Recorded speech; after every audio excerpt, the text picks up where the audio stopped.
एका घरावर अचानक आकाशातून बर्फाचा गोळा पडला। ही घटना आहे सिंधुदुर्ग जिल्ह्यातील मालवण मधली। होय, तब्बल 20 किलो वजनाचा। ही बातमी संपूर्ण महाराष्ट्रात व्हायरल झाली। आकाश स्वच्छ होतं, कुठलंही ढग नव्हतं। अचानक एक गोळा आला एका गरीब व्यक्तीच्या, ज्याचं घर कौलाचं होतं। ते कौलाचं छत फुडून तो खरात पडला। खाली माती असल्यामुळे मातीत खड्डा पडला। आवाज इतका झाला की गावातली सगळी लोक जमा झाली। प्रत्येकाला प्रश्न पडला होता, ही गारपीट आहे का? जर गारपीट म्हणावी तर सगळ्या गावात पाऊस पडायला पाहिजे होता, पण एकाच घरावर कसा काय बर्फाचा गोळा पडला? हा व्हिडिओ प्रचंड व्हायरल होताच। काही लोकांना वाटलंय खोटं सांगताय, यांनी फॅक्टरीमधून बर्फ विकत आणलाय आणि घरात ठेवलाय। पण मग खड्डा कसा काय पडला? कौलाला इतकं मोठं भगदाड कसं काय पडलं? ही बातमी त्या गावात न राहता सगळ्या राज्यात पसरली, देशात पसरली। त्यानंतर काही तज्ञ लोक, पत्रकारांनी तिथे भेट दिली। त्यांनी तो बर्फाचा मोठा ढेग पाहिला। तज्ञांनी पाहिलं तेव्हा त्यांच्या पायाखालची जमीन सरकली। ही घटना प्रचंड दुर्मिळ आहे, पण तब्बल 8 वर्षापूर्वी ही घटना महाराष्ट्रात एका ठिकाणी घडली होती। 2018 साली अहिल्यानगर म्हणजे त्यावेळेच अहमदनगर जिल्ह्यातील श्रीरामपूर तालुक्यामध्ये एका गावात एक 20 किलो वजनाचा बर्फाचा गोळा अचानक शेतात पडला होता। तेव्हा तीही बातमी त्यावेळेस प्रचंड व्हायरल झाली होती। त्यावेळेसही दुष्काळ होता आणि त्या दुष्काळाच्या वातावरणामध्ये बर्फाचा तो प्रचंड मोठा गोळा पडला होता। मग नेमकं याचं कारण काय आहे? असे अचानक बर्फाचे गोळे आकाश अगदी शुद्ध असताना कसे काय पडतात? शास्त्रज्ञांनी हे उत्तर शोधून काढावं असा आदेश देण्यात आला होता आणि अखेर शास्त्रज्ञांनी याचं उत्तर शोधून काढले। अनेकांना वाटत होतं कुणीतरी मुद्दामहून फेकला असेल, किंवा काही लोक म्हणत होते विमानातून तो बर्फ खाली पडला असेल, तर काही लोक असं म्हणत होते की दुसऱ्या देशाने काहीतरी प्रयोग केला, तो फसला आणि तो त्यांच्या घरावर पडला। तर काही लोक म्हणत होते की जे पैशावाले उद्योगपती अब्जोधीश आहेत, तर त्यांचा एखादा रिकामा प्रयोग फेल झाला, असंही त्याच्यामध्ये बोललं जात होतं। पण अखेर या बर्फाच्या गोळ्याचं खरं कारण समोर आलं। हे खरं कारण खूप वेगळं नाहीये। हे खरं कारण आपण 10वीच्या पुस्तकात शिकलेलो आहे। 10वीच्या विज्ञानाच्या पुस्तकामध्ये एक धडा होता, त्या धड्यामध्ये या बर्फाचं कारण सापडलं। शास्त्रज्ञांची टीम बोलवली, पण जेव्हा त्याचा अभ्यास करण्यात आला तेव्हा 10वीच्या धड्यातलं एक त्या ठिकाणी गोष्ट इथे स्पष्ट झाली। मग हा बर्फाचा गोळा कसा काय तयार झाला? तो त्यांच्या घरावर कसा काय पडला? आकाश स्वच्छ असताना बर्फाचे गोळे असे कसे काय पडतात? हा नेमका गोळा कुठे तयार होतो? हा कुठे पडणार आहे हे कसं समजतं? आणि हा गोळा पडला म्हणजे 8 वर्षापूर्वी दुष्काळ होता, मग आता परत दुष्काळ येणार का? चला जाणून घेऊया संपूर्ण सविस्तर रिपोर्ट। सिंधुदुर्ग जिल्हा, ज्याला ऐतिहासिक किल्ल्यांचा आणि अथांग समुद्राचा वारसा लाभला आहे, तिथे मालवण जवळील देवळी हे एक शांत आणि निसर्गरम्य गाव। उन्हाळ्याचे दिवस असल्यामुळे दुपारच्या वेळी या गावात सर्वत्र निवांतपणा होता। दुपारची 1:15ची वेळ, कडक ऊन आणि आकाशात ढगाचा मागमूसही नव्हता। देवलकर कुटुंबाच्या महिला घरात आपल्या रोजच्या कामात मग्न होत्या। स्वयंपाक घरात फ्रीज पाशी काम करत असताना कुणालाच कल्पना नव्हती की पुढच्या सेकंदात त्यांच्या आयुष्यातला सगळ्यात थरारक अनुभव त्यांना येणार होता। अचानक आकाशातून एक भीषण आवाज आला। हा आवाज एखादा बॉम्ब फुटल्यासारखा होता की एखादं विमानाचं इंजिन जवळून गेल्यासारखा, हे कुणालाच कळलं नाही।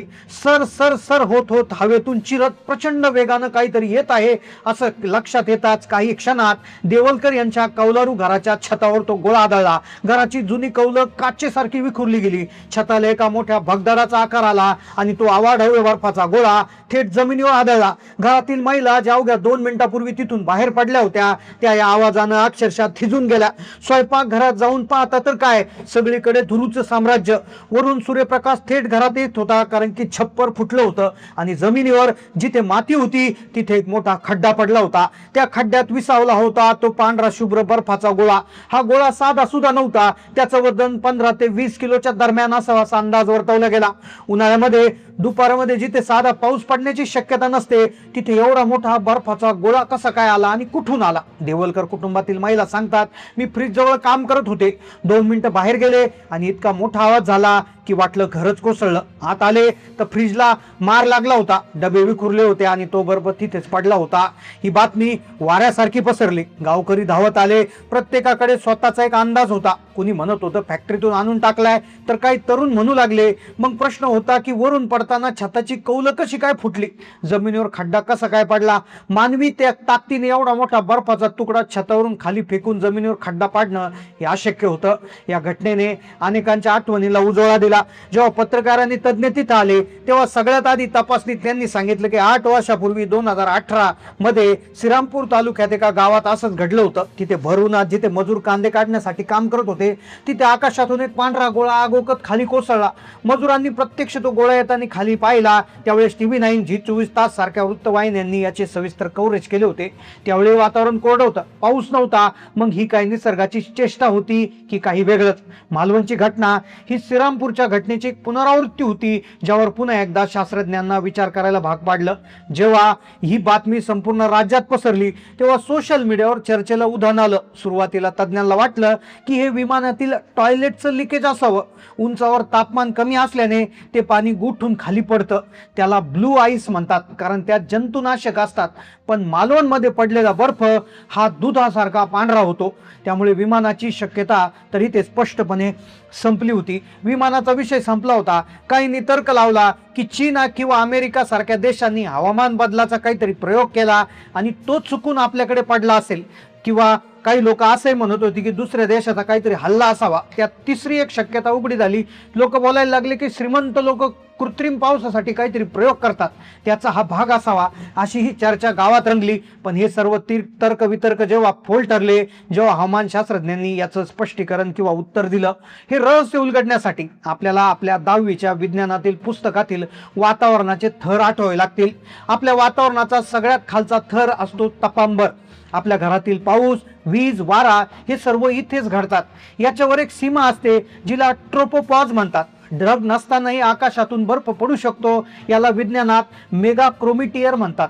जेव्हा जमिनीत प्रचंड उष्णता असते तेव्हा बाष्प अत्यंत उंचावर जातं. काही वेळा हे बाष्प तपांबर ओलांडून अशा उंचीवर पोहोचतं जिथे -50 डिग्री टेम्परेचर तिथे असतं. तिथे ढग नसले तरी -50 डिग्री टेम्परेचर असतं. तिथे ढग नसतात, पण बाष्पाचे कण, सूक्ष्म कण एकत्र येतात. ज्याप्रमाणे गारा एकावर एक ठाचून चढून मोठ्या होतात, त्याप्रमाणे हे गोळे पापुद्र्यांच्या स्वरूपात वाढत जातात. कांद्याच्या पापुद्र्यासारखे एकावर एक थर चढत गेल्यामुळे याचं प्रचंड वजन प्राप्त होतं. जेव्हा या गोळ्याचं वजन हवेच्या दाबापेक्षा जास्त होतं तेव्हा तो गुरुत्वाकर्षणामुळे पृथ्वीकडे खेचला जातो. शास्त्रज्ञांनी सांगितलं की हे गोळे तयार होण्यासाठी ढगांची गरज नसते. हे थेट स्ट्रॅटोस्फिअरच्या सीमेजवळ होतात. तिथून पडताना त्यांचा वेग इतका प्रचंड असतो की हवेच्या घर्षणामुळे निर्माण होणाऱ्या उष्णतेचा त्याच्यावर काहीच परिणाम होत नाही.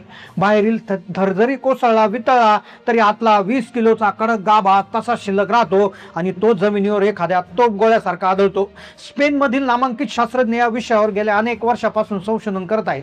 त्यांच्या मते पृथ्वीचं वाढतं तापमान हेच याचं मुख्य कारण आहे. ग्लोबल वॉर्मिंगमुळे वातावरणात अनपेक्षित बदल होत आहे. पूर्वी या घटना शतकातून एकदा घडायच्या, पण आता 2018 आणि त्यानंतर ही मालवणची घटना आणि त्याआधी मध्ये कुठे दुसऱ्या घटना घडल्या असतील तर हे संकेत आहे की निसर्ग बदलत चाललाय. पृथ्वीच्या खालच्या थरात उष्णता वाढल्यामुळे बाष्प जास्त उंचीवर फेकलं जाते आणि तिथून हे बर्फाचे बॉम्ब खाली पडतात. मालवणच्या देवलकर कुटुंबासाठी तो दिवस खरोखर काळ आला होता, पण वेळ आली नव्हती असा होता. जर तो 20 किलोचा गोळा छतावून थेट एखाद्या व्यक्तीच्या अंगावर पडला असता तर काय झालं असतं याची कल्पना न केलेली बरी. या विचारानेच गावकऱ्यांच्या अंगावर काटा येतोय. शास्त्रज्ञांनी सांगितलं अशा घटना कुठेही घडू शकतात. हे निसर्गाचं रूप जितकं सुंदर आहे तितकं ते अनाकलनीय सुद्धा आहे. मालवणच्या त्या उन्हात पडलेला बर्फ हा केवळ पाण्याचा तुकडा नव्हता, तर ते विज्ञानाचं जिवंत उदाहरण होतं. आपल्या शाळेच्या पुस्तकात शिकलेलं विज्ञान आपल्या घरात इतक्या भयानक पद्धतीने अनुभवायला मिळेल असं देवलकर कुटुंबाला स्वप्नातही वाटलं नव्हतं. आता तुमचा विचार याच्यावर काय आहे? तुमच्या मते हा बर्फाचा गोळा कशाचा असेल किंवा कसा पडला असेल नक्की कमेंट मध्ये कळवा. तुमच्या आसपास असा कधी प्रसंग घडला होता का? आणि घडला होता तर कोणत्या वर्षी घडला होता? नक्की कमेंट मध्ये कळवा. चॅनलला नवीन असाल सबस्क्राईब करा. धन्यवाद.